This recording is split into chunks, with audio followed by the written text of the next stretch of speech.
SimWorld presents Around the Table with E and the Fat Man.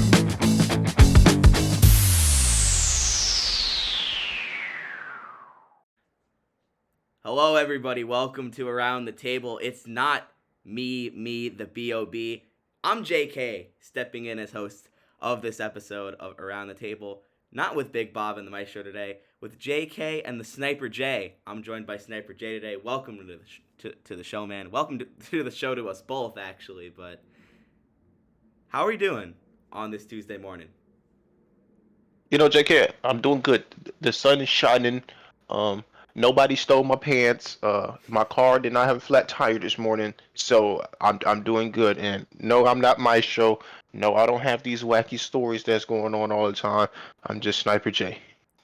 Hey man, what you do have you have you have stories of the game. You have the experience. So So, I'm not gonna. so does Maestro. That's fair. So does Maestro. Hey, I'm not Big Bob. We're we're just here to bring keep everything coming. And on this episode of Around the Table, it feels only customary to talk about rivalries. We're entering a very pivotal period of SimWorld U and SimWorld Prep. The blackouts are over. We came to a new deal, but the players are getting chippy here, Sniper J, and I think people are. I was not alive for the days of Larry Bird and Magic Johnson or Michael Jordan hmm against the Knicks or the Pacers or the Pistons even, but it's so much fun to watch that rivalry play out in real time on the court, don't you think? 100%. We love rivalries, JK. But what we don't love is X fingers or Twitter fingers, like Drake once said. We don't want that. Well, I understand you need to say your piece and you need to get it out to the whole world. But soon enough, you're gonna have to go on that basketball court and back up your words, and that's what I'm looking forward to this upcoming season. Yeah, I'm definitely with that. I've heard some crazy comments from some players this offseason, like what Quan and Singleton called Mark Chisholm a punk or something, or I heard about that. I don't know It's if a that was tough the word. exact quote, but let me fact check that. But the fact that you're calling a former teammate anything in that area is kind of insane. I will admit. Yeah, I don't know, but maybe it's like when you go so. I transferred a couple times in my life, JK, and I'm be honest with you, I never went back to the same conference. So I can only imagine how a couple teams, a couple coaches would have felt if I would have went to the same conference. That's kind of rude, almost kind of disrespectful. So I could see where the animosity comes from the player, but I don't think he used the right words. I think there's worser words he could have said, but there's also better vocabulary he could have used, if that makes sense. Yeah, I get that. It's sometimes it's a poor choice of words. Sometimes it's just the emotion of a situation getting to you. Being a student athlete's gotta be tough. Eh, Depends on who you ask. What? Depends. How do you assess it? I think it's quite simple. They give you a bunch of tasks and you do your tasks. Fair enough. And you mentioned something I really like about Twitter fingers because that's the world we live in now. Social media, you got everything at your fingers, and guys don't think before they tweet. They're ready to kind of just go Yeah. guns blazing into any situation, and it's kind of a poor indictment on the world nowadays, less than the players themselves, I would say, actually. Uh, I don't know. It depends. Depends on your game. Depends on how you was raised. I don't know. The world is going to change regardless. It's how we use the tools that the world is creating. And right now, we are deciding to be more vocal across a screen than be more active or more engaged on the court. And that's okay. I mean, That's okay. I think some of these guys are actually going to be fired up to play against some of these rivalries. JK. Yeah, like Mark Chisholm. If I hear an ex teammate of mine calling me a punk or the B word, I'm ready to put up 30 on their head every single time. Yeah, and I'm also ready to get an offensive foul and maybe, you know, blacken the eye with an elbow or, Yeah, break a nose with a shoulder. But speaking of that, JK, look, I got one for you, and this just happened. It was with the Mount Rushmore and the Mount Rushmore Rumble. yeah, I love social media because it's just for everybody to see. So I might as well read quote for quote, right? So we have Mr. Ty Merker, who is a freshman at Richmond this year. Richmond was not the best team last year, 8-23, but he's a freshman. He's coming in as a lead guard, and after the game that he played in, his teammate was Jackson Sutton from Mississippi State. He yeah, said, and I quote, "I know who dropped their stock.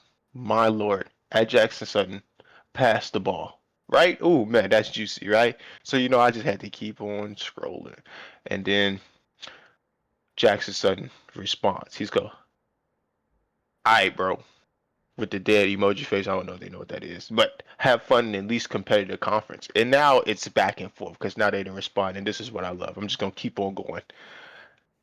Ty Merker goes, "Have fun riding the bench. Feel bad for your teammate's ego. Doesn't match your skill." Ooh, and so now we're talking about skill, which is great. Jackson goes, "Yeah, because I'm known for having an ego. LOL. You're the balloon-headed one, Brody. Hate to say it. Don't take an exhibition game too serious now." Ooh, it's getting juicy, JK. I'm telling you. Ty Merker goes, "You got teammates. Pass the ball. You went like 4 for 20." Jackson Sutton goes, 4 for 20. 4 for 20 is objectively a great stat, depending on what you do in your free time. And I think he was being sarcastic there.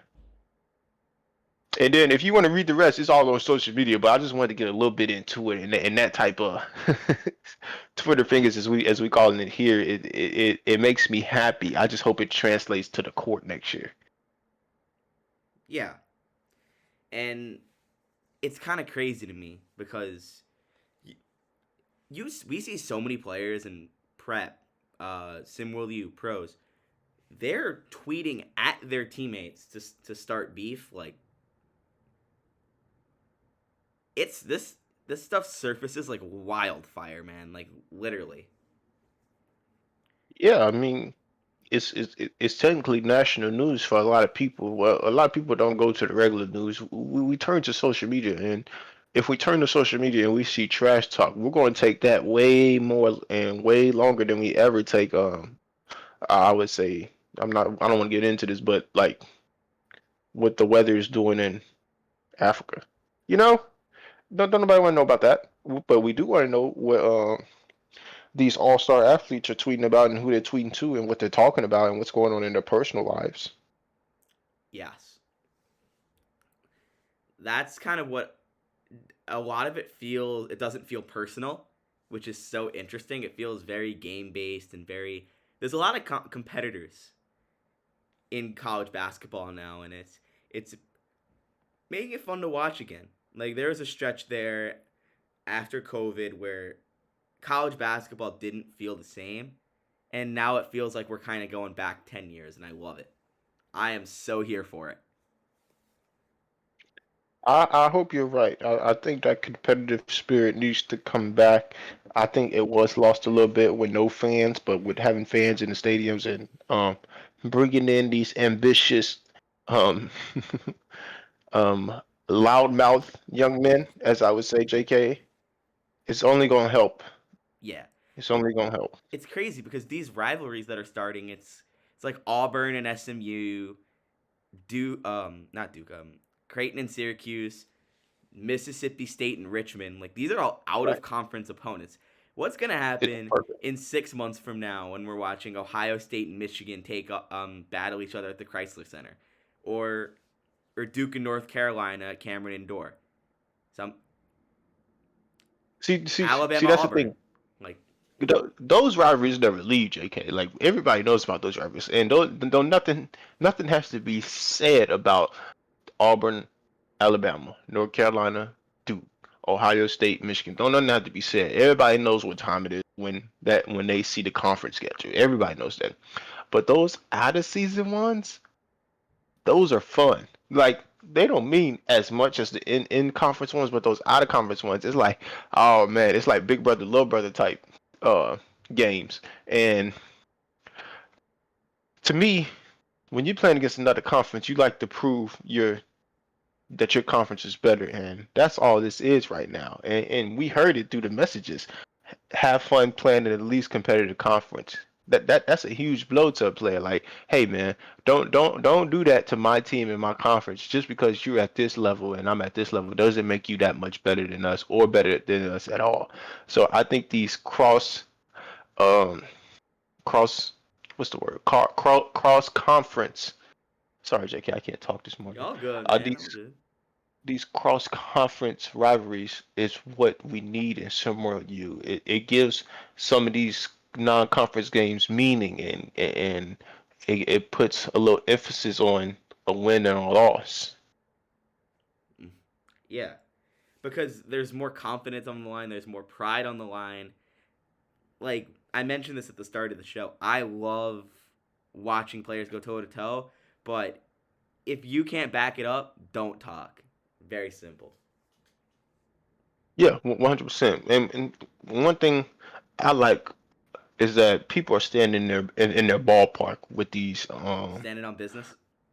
no. Stand in the ballpark, and what I mean by that is like Ty Merker is a point guard, Jackson Sutton is a point guard. Perfect.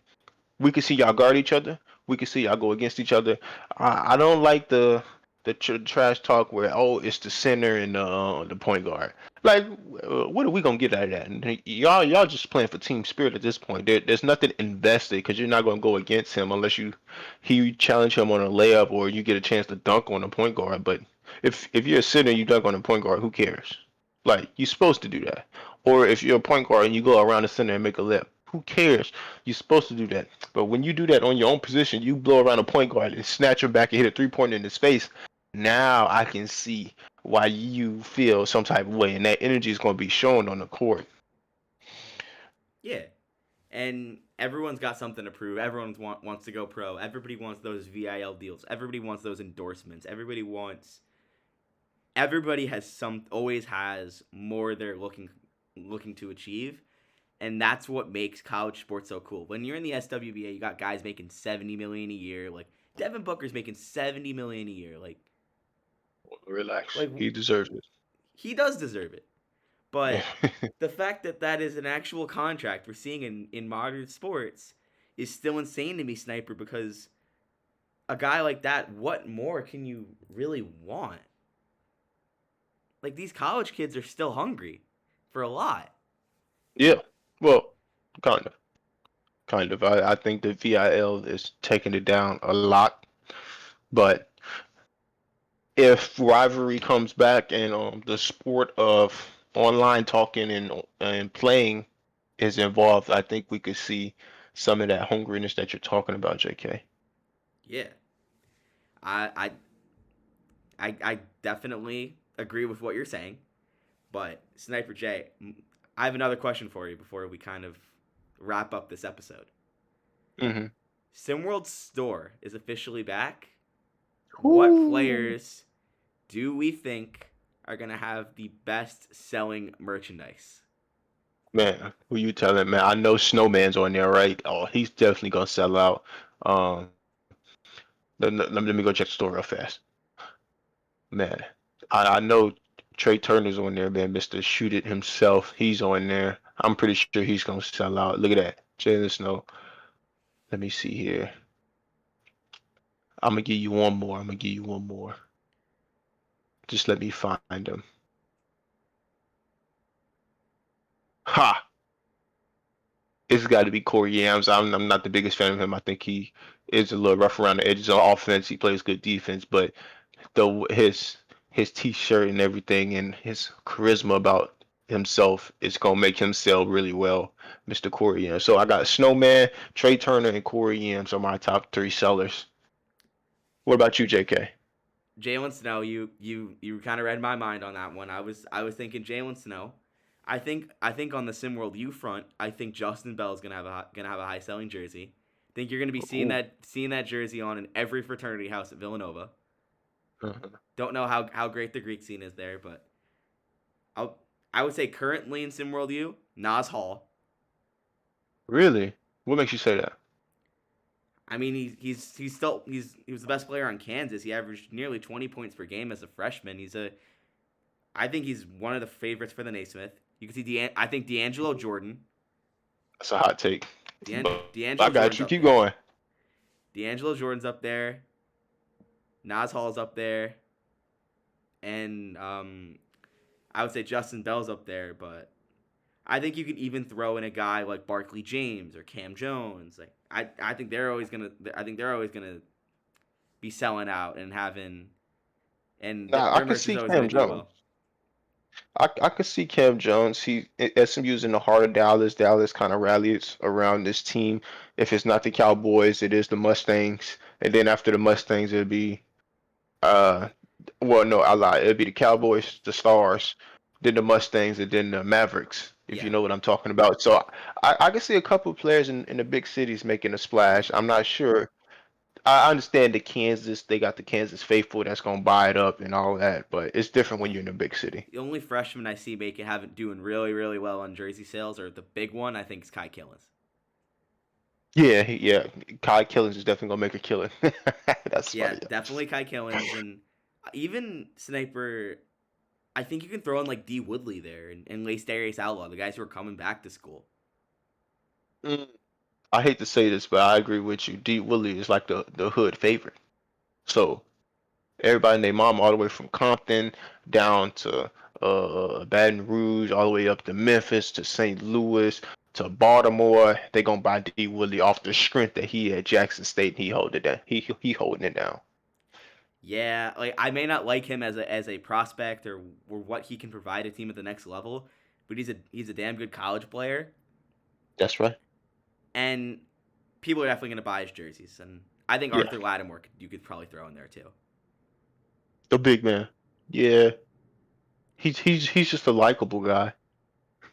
Yeah, even like maybe Benari James or I could see Suno Chapa having some success, but Vincent Magic more than Arthur Lattimore I think will have success because Coach Drayton coined this, and he plays like that like baby Westbrook style where he's the athlete, the playmaker, a good defender. I really love Vincent Magic's skill set. I don't know if he's gonna sell out though. It's different. Like selling jerseys and playing basketball is two different things, JK. Like selling jerseys is more of like a personality thing, and I'm not sure if well we're gonna find out if he has the personality on the court to match the sales of the jersey. There's a lot of good players that don't sell any jerseys at all because they don't have the personality behind them. Like in the SWBA, Anthony Edwards, he has the personality, he has the game. Boom, skyrocket in sales. You know what I mean? Yes, that I was thinking Anthony Edwards when he said that. The problem there's not a lot of personality in the pros, but there's a lot more in college, and that's what's That's so right. great about this is you got guys who are willing to talk their talk. They want those jersey sales. I like you said Corey Yams. Corey Yams is going to be a top 5 seller for sure. Don't see why Yes. he's not. Yes, yes, he is. It's because for one, his game, two, his personality, and three, his name. Yams, yam on you, yams everywhere. That's all I seen when I first joined. Yams is coming to get you. All that good stuff. If you have a good name, you got game, you got personality. The sky's the limit for you. Yep. I'm with you there, Sniper, and that's going to do it for this substitute episode of Around the Table. Thanks for taking the time to join me, Sniper J. I'm glad we kind of got to educate the the masses a little bit. These young kids on what it means to be a pro on the business side, on the rivalry side. Conduct yourselves right, kids. That's the lesson to you prep folk and SimWorld U players. So that's all we got on this episode of Around the Table. Big Bob will be back next week. And remember, folks, SimWorld, the only place you can see the game, be the game.